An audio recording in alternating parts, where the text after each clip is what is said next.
Selamat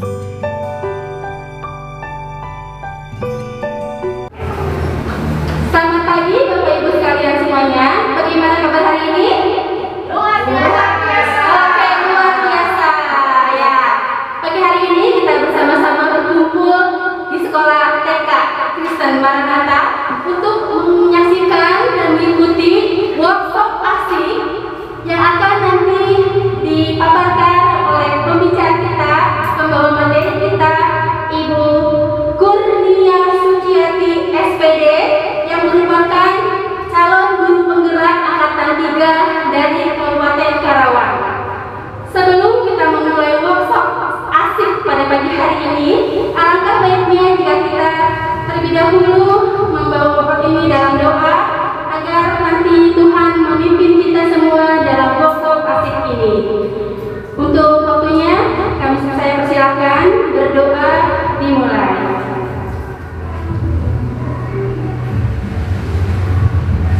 Ya, sekian berdoanya. Sekarang baiklah akan diserahkan kepada pembicara kita, Ibu Kurnia Suciati SPD, dengan temanya penerapan budaya positif di lingkungan sekolah. Untuk waktu dan tempat dipersilakan Ibu. Terima kasih. Shalom. Selamat pagi ibu-ibu, rekan-rekan guru yang saya hormati. Hari ini kita akan mencoba mendengarkan paparan tentang penerapan budaya positif di lingkungan sekolah. Namun terlebih dahulu saya ucapkan terima kasih kepada Ibu Lydia Deviana Eskop selaku Kepala Sekolah TK Maranatha yang telah memberikan kesempatan kepada saya hari ini untuk dapat memaparkan tentang penerapan budaya positif di lingkungan sekolah. Kemudian juga saya ucapkan terima kasih atas kehadirannya Ibu Catur selaku perwakilan dari sekolah ABK Maranatha dan juga kepada rekan-rekan guru TK dan SD Kristen Maranatha. Baiklah, ibu-ibu, ini adalah hari yang sangat istimewa buat saya. Kenapa? Karena selama ini sebelumnya saya belum pernah menjadi seorang narasumber. Dan kebetulan hari ini saya mendapatkan tugas untuk mencoba sebagai seorang pembicara. Dan kali ini saya membawakan materi tentang penerapan budaya positif di lingkungan sekolah.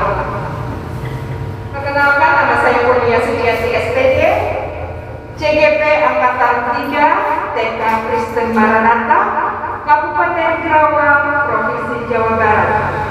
Fasilitator saya adalah Ibu Listiawati SPD Bio dan PP saya adalah Ibu Anti Siti Sofianti FPD. Ibu-ibu, pada saat ini kita sedang digalakkan oleh pemerintah untuk kembali ke masa yang lama, yang mungkin sekarang pembelajaran kita sudah jauh melenceng. Kita akan kembali kepada pembelajaran dengan filosofi Ki Hajar Dewantara. Ibu-ibu pasti hafal ya dan mengenal filosofi atau semboyan daripada Bapak Ki Hajar Dewantara. Ada yang hafal Ibu? Ada yang kenal?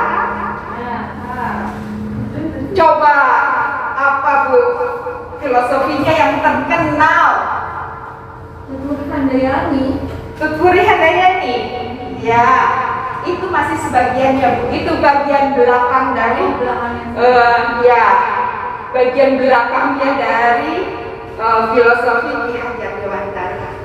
Di depan di slide ini ada Filosofi Ki Hajar Dewantara yang terkenal yaitu Ingarso Sungtulodo Ing Madya Mangunkarso Tuturi Handayani, yang memiliki artian Ingarso Sungtulodo adalah kita sebagai pendidik adalah yang di depan posisinya sebagai teladan daripada anak-anak.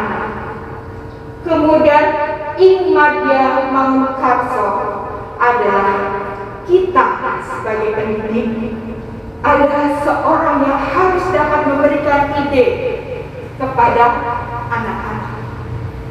Kemudian Tuturi Handayani adalah bagaimana kita sebagai seorang pendidik harus dapat memberikan dorongan penuh kepada anak-anak untuk bisa maju dan mandiri dan mengikuti semuanya. Itulah yang artinya Ingarso Sungtulodo Ing Madya Mangunkarso Tuturi Handayani. Pada filosofi ini Ki Hajar Dewantara memiliki tujuan, Ibu.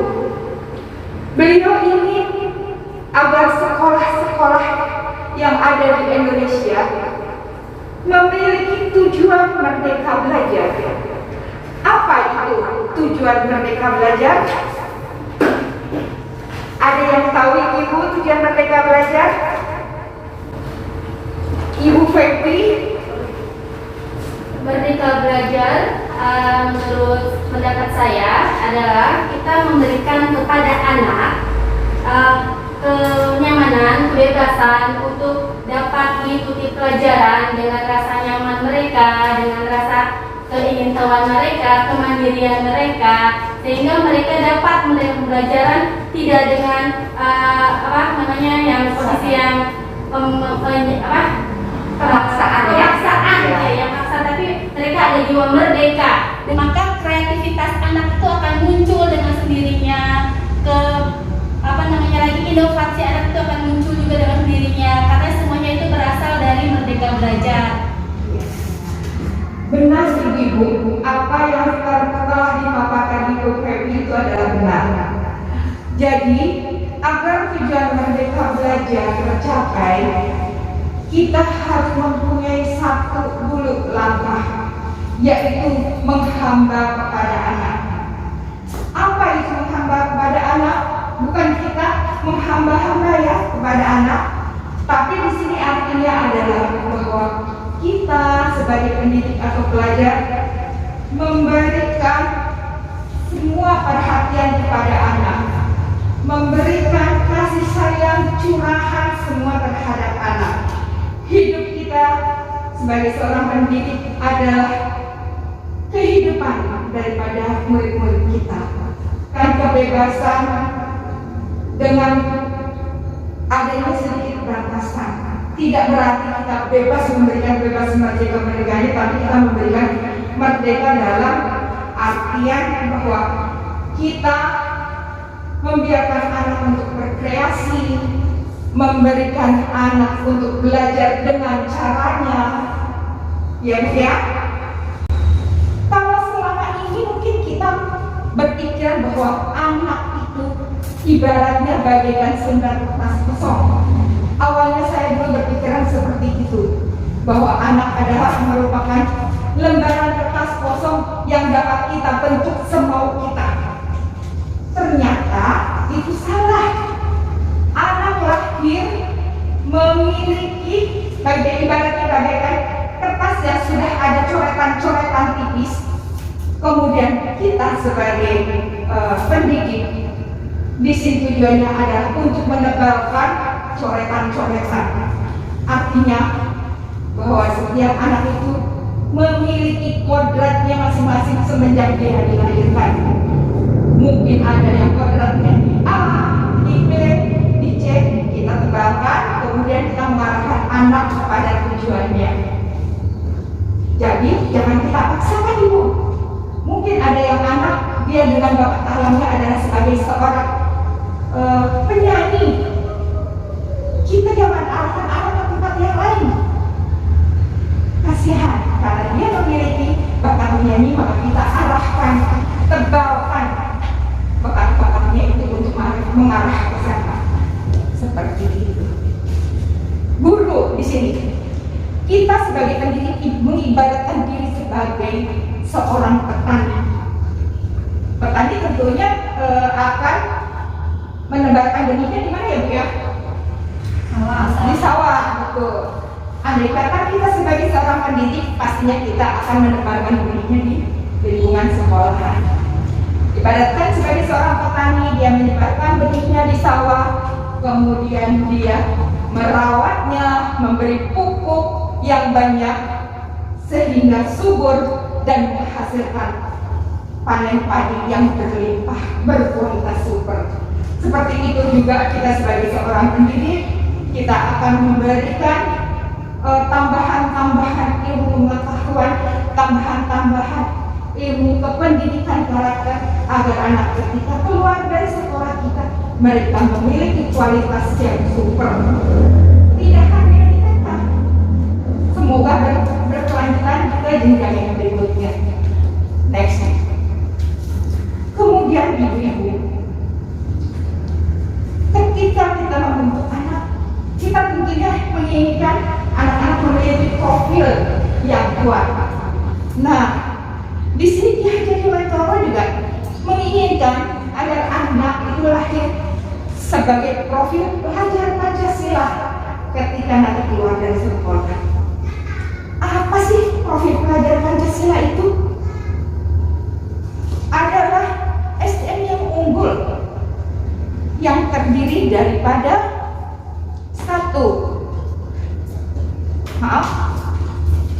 beriman, bertakwa kepada Tuhan yang Maha Esa dan berakhlak mulia.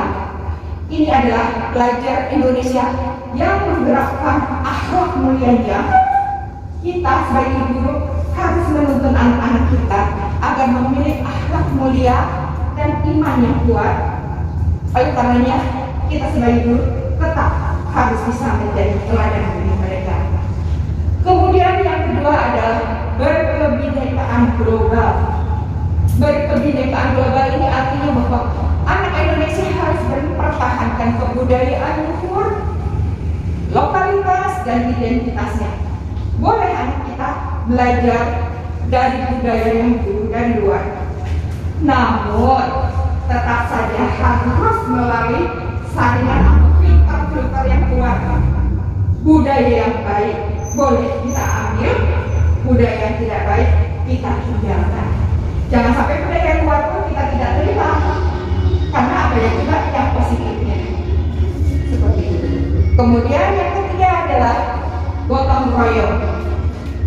Pelajar Indonesia memiliki kemampuan hidup bergotong royong, yaitu kemampuan pelajar Pancasila untuk melakukan setiap kegiatan atau acara.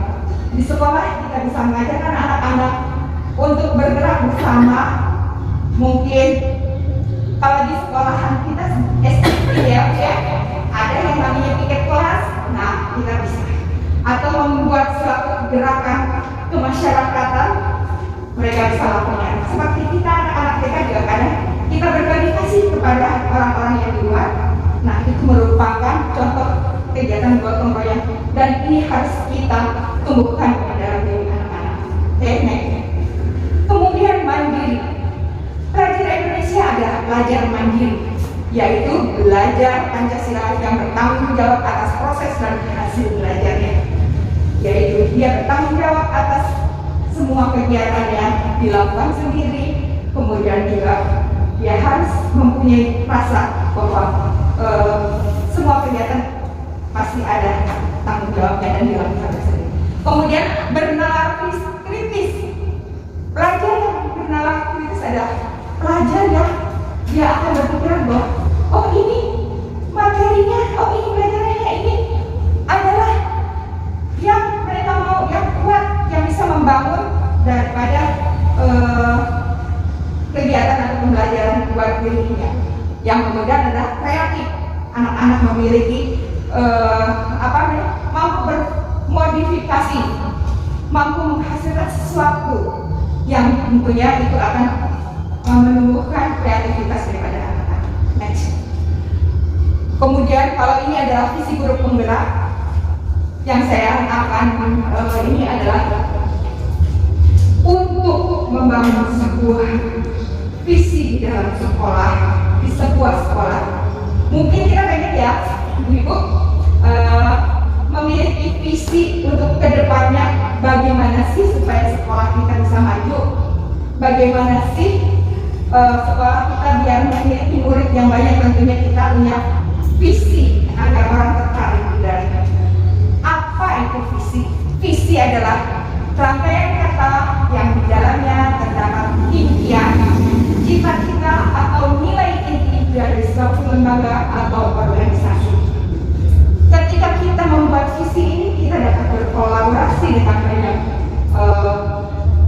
komunitas praktisi, bisa dengan kepala sekolah, rekan guru, murid, orang tua, dan komunitas praktisi yang lainnya. Kita bekerja sama untuk memajukan bagaimana memajukan anak-anak. Next. Terus, bagaimana kita bisa memajukan visi ini? Kita dapat menggunakan manajemen bagja. Apa itu manajemen bagja? Bagja adalah model manajemen perubahan yang menggunakan paradigma inquiry apresiatif. Apa tahapan bagja? Kata bagja sendiri terdiri dari B, A, D, G, A. Bagja memiliki alur tahapan ya, Bu ya. B. B adalah buat pertanyaan, utamakan untuk menentukan langkah. Ibu jangan takut ketika kita bertanya kepada anak atau kepada orang tua, kemudian kita mendapatkan jawaban yang tidak kita inginkan. Itu adalah merupakan satu hal yang justru kita harapkan untuk kemajuan visi kita. Kemudian ambil pelajaran untuk menuntun pengambilan pelajaran, yaitu ambil pelajaran ini adalah ketika kita mendapatkan pertanyaan jawaban dari orang-orang, kita bisa buat kuesioner ya, mungkin dari pertanyaan seperti itu. Terus kita tahu ya, Bu Cici ternyata orangnya kurang ramah. Otomatis saya akan berpikir, akan merefleksi diri saya, akan mengambil dari pelajaran yang orang jawab. Oh, ternyata saya kurang ramah. Itu adalah untuk membangun kedepannya diri saya bahwa saya harus memperbaiki sikap kita seperti itu. Kemudian gali mimpi untuk menyusun narasi keadaan hidup. Gali mimpi ini adalah harapan-harapan dari orang-orang yang ada di komunitas lingkungan kita. Mungkin harapannya saya orang tua, ya orang-orang adalah agar anaknya mendapat perhatian lebih, agar sarana prasarananya lebih dimajukan. Itu merupakan nanti akan menjadi motivasi kita untuk membuat visi-visi ke depannya. Kemudian J-nya adalah jabarkan rencana. Jadi ketika kita punya visi, mari kita jabarkan bersama-sama. Kemudian atur eksekusi. Ketika kita sudah menceritakan rencananya, kita mengeksekusi semuanya, berjalan bersama-sama antara kepala sekolah, guru, murid, orang tua, kemudian juga ada komunitas praktisi yang lainnya. Kita akan berjalan bersama-sama. Kemudian kita akan menggunakan manajemennya ini menggunakan inquiry apresiatif. Apa inquiry apresiatif itu atau IA yang lebih dikenal dengan IA? IA adalah pendekatan manajemen perubahan yang berkolaboratif dan berbasis kekuatan. Jadi ketika kita membuat visi, karena kita ada mamahnya ya, kemudian kita coba menonjolkan yang ada di sekolah dengan harapan ketika kita menonjolkan suka mungkin misalkan kita kekurangan dari sarana prasarana, tapi kita memiliki SDM guru-gurunya.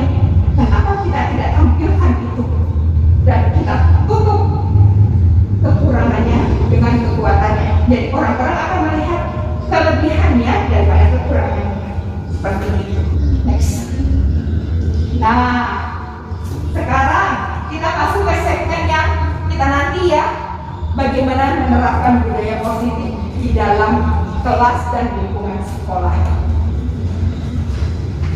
Budaya positif ini terdiri dari teori kontrol, disiplin positif, posisi kontrol, human based needs atau kebutuhan dasar manusia, dan keyakinan kelas, serta segitiga restitusi.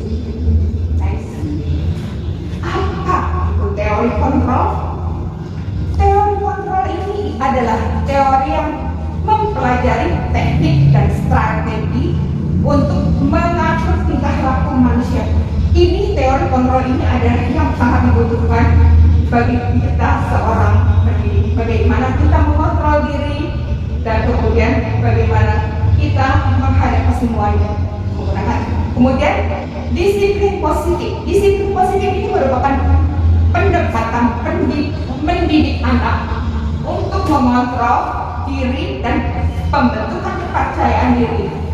Disiplin positif merupakan cara penerapan disiplin tanpa kekerasan dan ancaman. Di garis bawah ini ya Bu, tanpa kekerasan dan ancaman. Ya, next. Penerapan disiplin positif ada 5 posisi kontrol guru Bu, yaitu 1. Punisher atau sebagai penghukum, guru sebagai guruter atau pembuat orang lain merasa bersalah, kemudian buddy yaitu teman, monitor berarti guru sebagai pemantau, dan terakhir ada manajer, bagaimana guru bisa mengatur daripada murid-muridnya. Nah ini Bu, ada yang gambaran human basic needs, kebutuhan dasar manusia. Dalam pendidikan kita juga harus melihat ini Bu, karena masing-masing anak akan mempunyai tuntutan untuk kebutuhan hidupnya. Ini berkerucut, ini adalah kebutuhan-kebutuhan yang harus yang biasanya kita inginkan. Oke, next. 1, yaitu kebutuhan untuk bertahan hidup atau survival, yaitu kebutuhan yang bersifat fisiologis untuk bertahan hidup, misalkan kesehatan, rumah, dan makanan, juga seks, sebagian bagian dari proses produksi, termasuk kebutuhan untuk tetap bertahan hidup. Komponen psikologis pada kebutuhan ini meliputi kebutuhan akan perasaan aman. Biasanya ada anak yang merasa tidak aman. Nah, masuk kepada kebutuhan hidup atau survival. Kemudian cinta dan kasih sayang, love and belonging, katanya agak kurang. Adalah kebutuhan psikologis, kebutuhan untuk mencintai dan meliputi kebutuhan akan hubungan dan koneksi sosial. Kebutuhan ini biasanya kalau untuk anak-anak TK lebih banyak dituntut oleh anak-anak pada kita sebagai guru taman kanak-kanak. Kemudian kebebasan dan freedom adalah kebutuhan untuk bebas, kebutuhan akan kemandirian, otonomi, memiliki pilihan, dan mampu mengendalikan arah hidup seseorang. Anak-anak ini membutuhkan kebebasan, mungkin berekspresi atau sebagainya seperti itu. Yang keempat adalah kesenangan atau fun, yaitu kebutuhan akan kesenangan, adalah kebutuhan untuk mencari kesenangan, bermain dan tertawa. Ya, kemudian yang lainnya adalah kekuasaan atau power. Kebutuhan ini berhubungan dengan kekuatan untuk mencapai sesuatu. Biasanya adalah anak-anak yang pengen dilihat bahwa dia itu hebat, bahwa dia itu sanggup, seperti itu ya. Kemudian menerapkan budaya positif itu tadi kita membuat kesepakatan kelas Bu, supaya budaya positifnya dapat diterapkan dan berjalan. Kita tetap harus membuat kesepakatan kelas antara anak-anak dan guru. Kesepakatan kelas ini berisi beberapa aturan untuk membantu guru dan murid bekerja bersama, membentuk kegiatan belajar mengajar yang efektif. Terakhir adalah segitiga restitusi. Segitiga restitusi ini biasanya kita gunakan untuk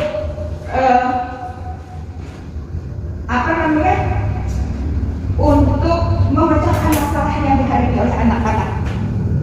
Ada 10 restitusi, yaitu 1. Restitusi bukan untuk menebus kesalahan, namun untuk belajar dari kesalahan. 2. Restitusi memperbaiki hubungan. 3. Restitusi adalah tawaran, bukan paksaan. Restitusi menuntun untuk melihat ke dalam diri. Restitusi mencari kebutuhan dasar yang mendasari tindakan. Keenam, restitusi diri adalah cara yang baik. Restitusi fokus pada karakter, yaitu bukan pada tindakan. Yang 8, restitusi menguatkan. Dan yang ke-9, restitusi pada solusi. Serta yang terakhir ada restitusi mengembalikan murid yang berbuat salah pada kelompoknya. Nah, ini adalah paparan dari tadi. Restitusi bukan untuk menebus kesalahan, namun untuk belajar dari kesalahan. Di sini saat murid melakukan sebuah kesalahan dan guru tidak mengarahkan murid untuk menebus kesalahannya. Biasanya kan kalau kita ya, anak salah, kamu salah, ya, kamu harus dihukum. Atau anak datang kesiangan, keluar kelas, berdiri di depan, angkat kakinya. Nah, itu sudah gak zaman, Bu. Itu namanya bukan merdeka belajar, ya. Tapi kita coba dengan seperti tadi kita buat kesepakatan kelas, kita ajak anak untuk melakukan untuk tidak melakukan hal-hal yang tidak baik, karena dia nanti akan mendapatkan konsekuensinya. Kemudian restitusi memperbaiki hubungan. Restitusi ini adalah tentang memperbaiki hubungan dan memperkuatnya. Restitusi adalah tawaran, bukan paksaan. Restitusi yang dipaksa bukanlah restitusi yang sebenarnya, tapi konsekuensi. Kemudian yang C, restitusi menuntun untuk melihat ke dalam diri. Dalam proses restitusi, kita akan melihat adanya ketidakselarasan antara tindakan murid yang berbuat salah dan keyakinan mereka tentang orang seperti apa yang mereka inginkan. Ya, next. Yang D, seperti tadi, restitusi mencari kebutuhan dasar. Nah, ini biasanya adalah berhubungan dengan yang tadi, bahwa anak melakukan apa-apa, melakukan tindakan atas dari keinginannya. Mungkin dia melakukan hari-hari, kenapa kamu melakukan? Karena saya ingin mendapatkan perhatian daripada ibu, mungkin ibu Eva. Terus saya ingin mendapatkan kasih sayang dari ibu Ina, mungkin seperti itu contohnya. Kemudian restitusi diri adalah cara yang paling baik. Dalam restitusi diri, murid belajar untuk mengubah kebiasaan dan kecenderungan untuk mengomentari orang lain, ya, menjadi mengomentari diri sendiri. Kemudian restitusi fokus pada karakter, bukan pada tindakan. Dalam proses restitusi diri, maka murid akan menyadari dia sedang menjadi orang yang seperti apa yang itu adalah menunjukkan fokus pada penguatan karakter. Kemudian restitusi menguatkan. Di sini adalah apabila murid melakukan kesalahan menjadi sebuah momen yang baik, jawabannya tentunya bisa, asalkan dia bisa belajar dari kesalahan yang telah dia lakukan. Jadi bukan hanya menghukum, tapi kita juga harus mengarahkan ya. Kan selama ini kebanyakan kita, anak boleh ini dihukum, anak boleh ini dihukum, anak jangan melakukan ini dihukum, anak jangan tidak. Sekarang sudah kita mulai kembali berkiblat kepada filosofi Hajar Dewantara bahwa kita harus menghamba kepada anak dan menciptakan pembelajaran yang merdeka belajar. Kemudian restitusi fokus pada solusi, yaitu guru hanya melakukan tindakan untuk menstabilkan murid dan tidak ingin mengetahui yang mana yang benar dan yang salah. Kemudian restitusi mengembalikan murid yang berbuat salah pada kelompoknya. Biasanya guru memberikan gambaran bahwa murid yang melakukan kesalahan akan disimpan dulu untuk kemudian baru setelah dia menyadari kesalahannya, dia akan dikembalikan kepada kelompoknya. Nah, ibu, itu tadi adalah paparan yang selama 3 bulan ini saya pelajari. Semoga apa yang saya sampaikan bisa bermanfaat buat semuanya. Di lain waktu saya akan memberikan paparan-paparan yang baru untuk kemajuan bersama, untuk kemajuan daripada sekolah kita. Baik Ibu, sampai di sini. Terima kasih. Saya kembalikan ya. Ya, terima kasih kepada Ibu Nurmilia Suciati, SPD, calon guru penggerak angkatan 3 dari Kabupaten Karawang. Nah, baiklah kita akan berikan obrol sekali lagi ya, Ibu di sini. Ya. Materi yang pertama sungguh sangat menarik, sungguh sangat bagus sekali tentang penerapan budaya positif di sekolah. Nah, bagi ibu-ibu, silahkan jika ada yang ingin menyampaikan pertanyaan-pertanyaannya kepada Ibu Cici, dan nanti Ibu Cici akan menjawab dan menjelaskan apa yang menjadi jawaban dari pertanyaan-pertanyaan Ibu. Silakan Ibu bisa menanyakannya, dan nanti kita tunggu ya Ibu Cici ya. Ya, kita tunggu penjelasannya yang lebih lanjut lagi. Atau mungkin ada pertanyaan, silakan. Ya, saya Bu. Ya, boleh. Tadi kan sudah dipaparkan tentang segitiga respirasi. Nah, saya mau meminta misalkan contoh segitiga restitusi pada penanganan masalah anak. Oh iya. Oke, pertanyaan yang menarik sekali dari Bu Catur ya. Silakan Bu Cici untuk jelaskan jawabnya. Terima kasih Bu Catur. Contoh bagaimana kita dapat mengatasi atau menangani permasalahan anak yang biasanya mungkin ada di dalam kelas dengan menggunakan segitiga restitusi. Saya berikan contoh barangkali kadang-kadang kan kita yang namanya anak TK, ABK ada berebut mainan, ya berebut mainan.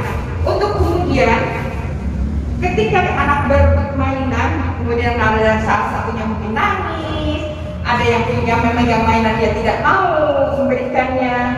Nah, salah satu penanganannya mungkin kita bisa ambil yang tadi yang bagian terakhir.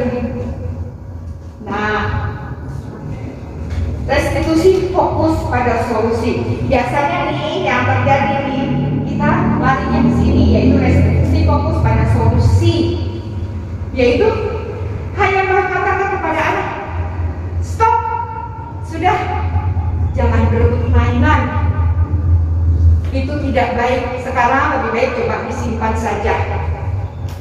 Itu hanya fokus untuk ke permasalahannya tanpa memberikan menginginkan tahu jawaban daripada anak.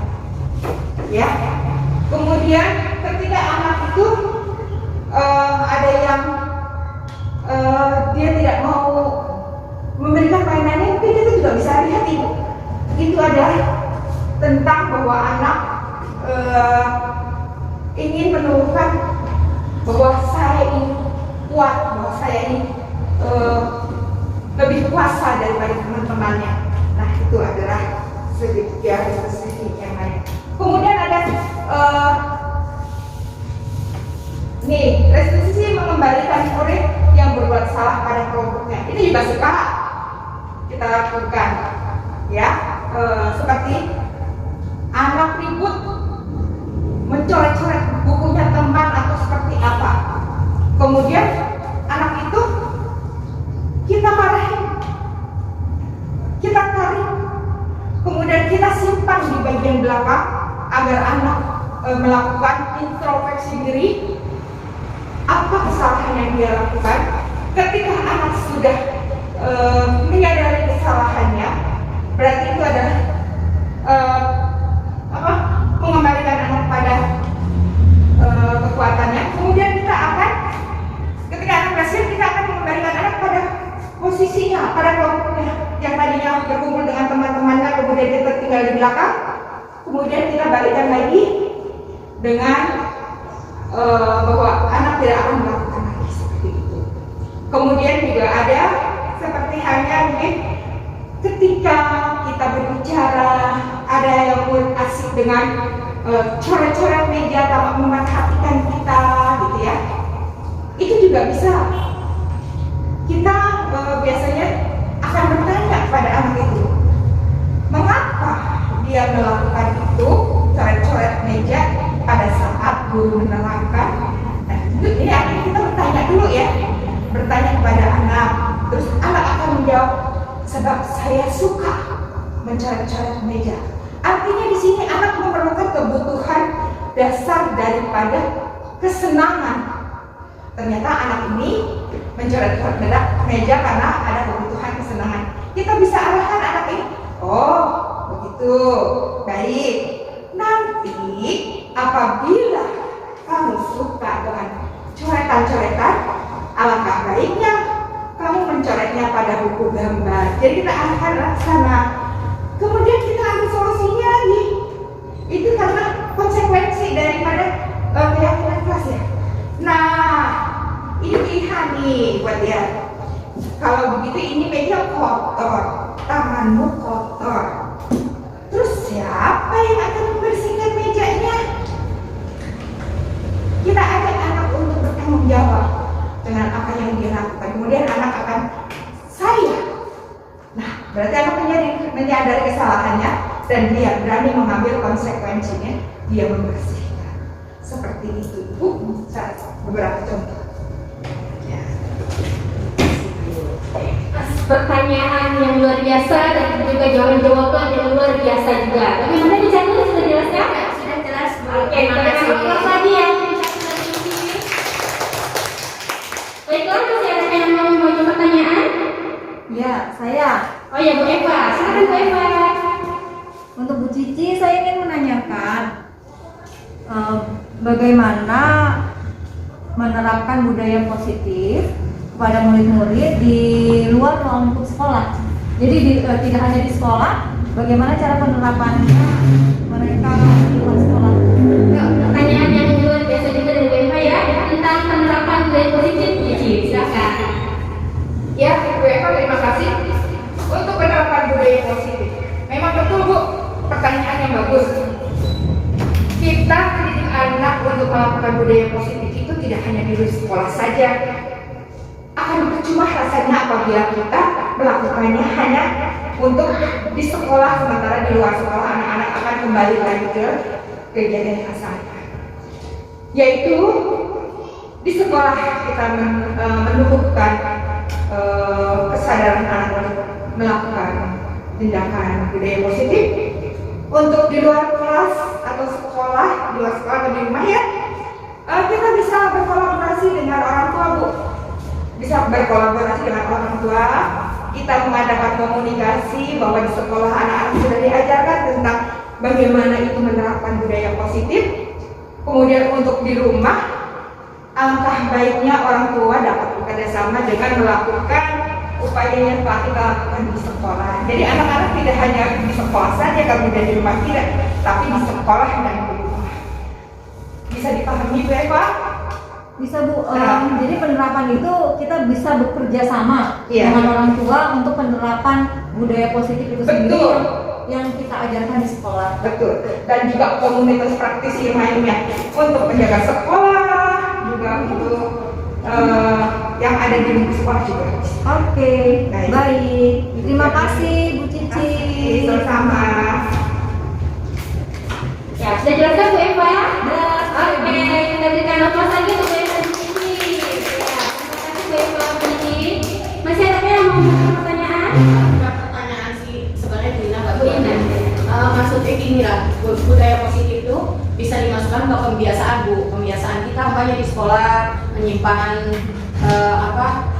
buku yang rapi, terus segala sesuatu yang dilakukan kan dengan otomatis dengan kebiasaan itu mereka terbiasa juga di rumah. Itu banyak kita lakukan sih sebenarnya di TK udah terbiasa ya Bu, nyimpan sepatu, nyimpan tas, itu sebenarnya hal-hal yang mungkin yang gimana ya? Sering kita lakukan. Misalnya gini loh, kalau udah selesai pulang sekolah kursi dimasukin ke dalam. Jadi kebiasaan-kebiasaan yang sederhana itu kalau kita terapin dari sekolah otomatis kan pasti dibawa ke rumah gitu. Terus sedikit lagi, guru ini kita harus seperti pemain sinetron. Kalau kita jadi pemain sinetron, kalau sinetronnya laku berarti kita menarik. Nah, guru itu harus menarik kalau menurut saya. Dengan menarik otomatis anak tuh akan bertanggung jawab, akan taat sama kita gitu. Ini yang biasa kita lakukan itu di sekolah TK, biasanya kebiasaan-kebiasaan seperti itu. Kalau kita menarik otomatis anak-anak mengikuti apa yang kita kita lakukan gitu ya. Jadi penampilan ya itu juga perlu gitu. Jadi membuat anak penari gitu. Tapi lakukan harus baju yang bagus, tapi dengan kerapihan kan membuat juga anak jadi menarik. Itu aja sih Femi. Iya, betul sekali Bu Ina ya. Sebenarnya kita pun sudah melakukan dan mengajarkan kepada anak kita kebiasaan yang baik ya Bina ya. Dan juga betul kata Bina, kita ini sebetulnya jadi role model ya. Jadi seperti kita ini yang bisa sinetron, artis yang dilihat oleh anak-anak kita role model ya. Jadi anak mengikuti apa yang kita lakukan ya. Betul sekali Bina, terima kasih Bina masukannya. Masih ada lagi yang lainnya? Sudah ya? Oke, Bu Cici, kamu menambahkan kembali? Oke, terima kasih untuk guru-guru semuanya sudah mau bersedia hadir di workshop asyik bersama Ibu Purnia Suciati, SPD calon guru penggerak. Dan nanti mungkin akan ada workshop selanjutnya, Bu Cici. Oke, kita akan nantikan workshop selanjutnya, Bu Cici ya. Nah, sekarang baiklah kita akan menutup workshop asyik ini dengan berdoa kembali ya.